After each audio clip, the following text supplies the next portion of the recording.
And Serbia win the World Cup. I know that Serbia is not among the favorites on this World Cup, but let's talk about their path to the final tournament and talk about their squad a little.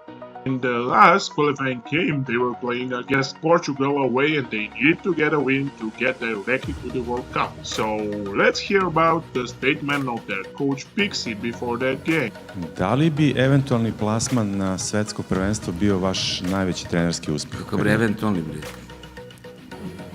Bre, eventualni bre, mora da idem u Katar. You can see his confidence in the squad, and the day after this interview, they fully delivered, beating 1-2 Portugal after a comeback and securing the top spot of the group and forcing Portugal and Cristiano Ronaldo to go to the playoffs from Europe for qualifying to the World Cup. So who are these Serbs that beat Portugal away? Let's start with the captain and the engine of the squad, Dusan Tadic, who last season managed to be the player with the most assists in the world, beating the Messi previous record decade long. He is currently playing for Ajax, and let's see who is going to assist him. Oh yeah, in front of him there is Dusan Vlahovic and Mitroglou. You who don't know, according to Transfermarkt, Vlahovic is the most expensive player in the Serie A, valued at 85 million euros. And in my opinion, he is going to explode in this World Cup. In the same line, his teammate Mitroglou is the player who last season scored the most goals in the world and currently is the third goal scorer in the Premier League. So their offensive line looks very strong, with most expensive Serie A player and the best assistant in the world and best goal scorer from the last season. So let's talk about their defense. Not much of you know, but in the year 2015, on the World Cup under 20 years old in New Zealand, the winner of the tournament was exactly Serbia, beating Brazil 2-1 in the finals.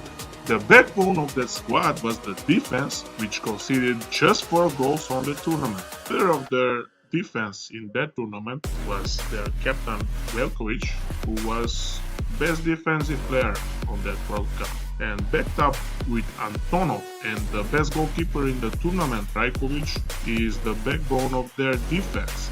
And in front of them there is Sergej Milinkovic-Savic, a great box-to-box midfielder, probably the best in the Serie A, and Maksimovic, who scored a goal in that final against Brazil. And on the right flank was playing Živkovic, who is currently right back at Serbia first team. And on the other side, we have Filip Kostic, who recently assisted 2 times on the Juventus derby win against Inter and showed the world that we need to talk about him a little bit. It's worth mentioning that he won Liga Europa with Eintracht Frankfurt and now is playing among Dusan Vlahovic in Juventus, and he's one of the key players this season. Probably the 11th man in the first squad would be the Nemanja Gudel, who most recently scored this goal against Betis in the Andalusia derby.